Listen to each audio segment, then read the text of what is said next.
பெருமாள் திருமொழி குலசேகர ஆழ்வார். இந்த டாபிக் எங்கே வருது அப்படின்னு நீங்கள் பார்த்துக்கிட்டீங்க அப்படின்னு 10th இருக்குது. சிலபஸில் வந்து குலசேகர ஆழ்வார்னு போட்டிருப்பாங்க. பார்ட் பியில் கொடுத்துருப்பாங்க. பியில் எத்தனாவது தலைப்புனா ஒரு 10வது ஹெட்டிங்காக இருக்கும் குலசேகர ஆழ்வார்னு. அவர் பற்றின கண்டென்ட் தான் இதில் கொடுத்துருப்பாங்க. என்ன அப்படின்னா 4000 திவ்ய பிரபந்தத்தில் பாடப்பட்ட குலசேகர ஆழ்வாரோட பாடல் முதல் 1691வது பாசுர பகுதியிலேருந்து கொடுத்துருப்பாங்க.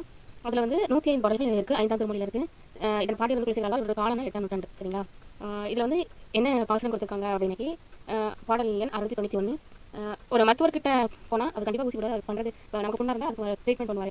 ஸோ அது நம்மளோட நல்லது தான் பண்ணுவார். ஆனால் அது வலிக்கும் தானே. அது போல தான் நமக்கு ஏதாவது ஒரு துன்பம் வருது அப்படின்னா கடவுள் வந்து நம்ம கிட்ட இருக்கிறாங்க. ஸோ வந்துட்டாங்கன்னு அர்த்தம். அப்படி ஸோ எவ்வளோ தான் துன்பம் இருந்தாலும் நான் ஒன்றா தான் வணங்குவேன், நீ எனக்கு அருள் தரணும் அப்படின்னு சொல்லிட்டு குலசேகர ஆழ்வார் வந்து பெருமாளை வந்து அன்னையா நினச்சி பாடியிருக்காங்க. ஸோ அதுதான் ரொம்ப முக்கியமானது. பெருமாள் வந்து அன்னையா பாடிப்பார். எந்த பெருமாள் அப்படின்னா கேரளா மாநிலத்தில் பாலக்காடு மாவட்டத்தில் வித்துவக்கோடு அப்படிங்கிற ஒரு ஊர் இருக்குது. அங்கே உள்ள பெருமாளை உயர்ந்த பெருமாள்னு சொல்லுவாங்க.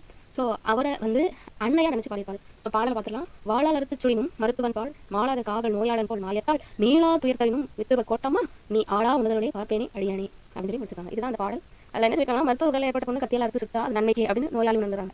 அதே போல வித்துவ கோட்டையில் எழுந்திருக்கும் அன்னையே, அதாவது உயர்ந்த பெருமாள் அவர் அன்னையா பார்த்துருக்காங்க. அன்னையே அது போன்ற நீ உனது விளையாட்டா நீங்காத துன்பத்தை எனக்கு தந்தாலும் உனது அடியவனாகிய நான் உனது அருளையே எப்போதும் எதிர்பார்த்து வாழ்கிறேன் அப்படிங்கிற மாதிரி சொல்லியிருக்காரு. ஸோ நம்மளும் அப்படி இருப்போமா கடவுளாயா நீ அப்படின்னு சொல்லிட்டு திட்டுவோம் இல்லையா? ஸோ அவர் ரொம்ப அன்பாக வேண்டியிருக்காரு.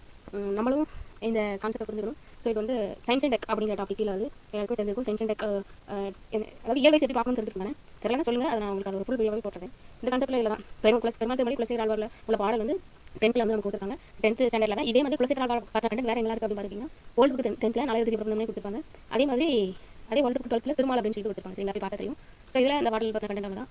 ஸோ சயின்ஸ் அண்ட் டெக் ரிலேட்டடாக கொடுத்துருக்காங்க கண்டென்ட்.